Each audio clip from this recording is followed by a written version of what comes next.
Hallelujah. स्वागत है आप सबका मेरी भविष्यवाणियों की पुस्तक में।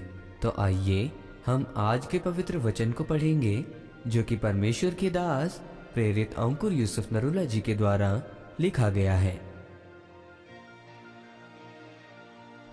भविष्यवाणी को पूरी करने में देरी न लगाएं।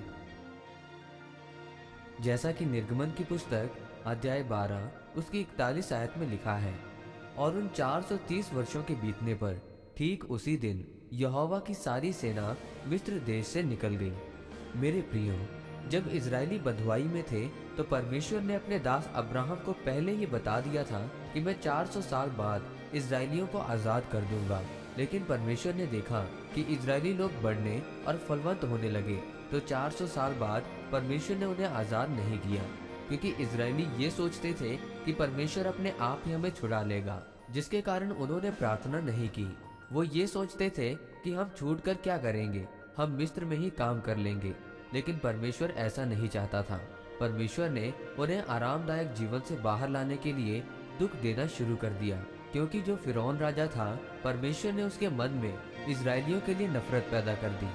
उसने उन्हें कहा कि इन पर मजदूरी करने वाले ठहराओ और गारों और ईंटों का काम करवाओ। फिर इजरायलियों ने उस काम के दबाव से दुखी होकर प्रार्थना करनी शुरू की। उन्होंने दुहाई दी कि परमेश्वर, आपने तो हमें 400 साल बाद छुड़ाने को कहा था। तब परमेश्वर ने कहा कि तुमने देरी कर दी।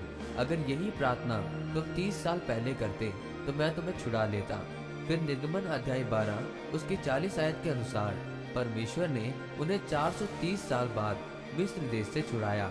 वैसे ही आज के विश्वासी हैं, जो गवाही उनके 10 साल पहले बननी चाहिए थी, वो गवाही अब बन रही है, क्योंकि वो 10 साल सोचते रहे कि दशमांश देना चाहिए कि नहीं, 2.5 घंटे प्रार्थना करनी चाहिए कि नहीं, शराब पी लेनी चाहिए कि नहीं।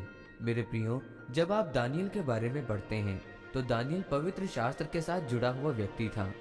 दानियल अध्याय 9 उसकी 2 आयत में लिखा है कि उसके राजा दारा के राज्य के पहले वर्ष में मुझ दानियल ने शास्त्र के द्वारा समझ लिया कि यरूशलेम की उजड़ी हुई दशा यहोवा के उस वचन के अनुसार जो यिर्मयाह नबी के पास पहुंचा था, कुछ वर्षों के बीतने पर अर्थात 70 वर्ष के बाद पूरी हो जाएगी। यानी जब दानियल ने पवित्र शास्त्र पढ़ा तो उसने समझा कि जो भविष्यवाणी के वचन हैं वो पूरे होने वाले हैं। तो वो उसी समय अपने पापों की माफी मांगते हुए प्रार्थना में लग गया, जिसके कारण दानियल के लोगों को छूटने में देरी नहीं लगी। वो पूरे समय पर आजाद हुए, क्योंकि वचन में लिखा है कि अपनी भविष्यवाणी के विषय में तू अच्छी लड़ाई को लड़।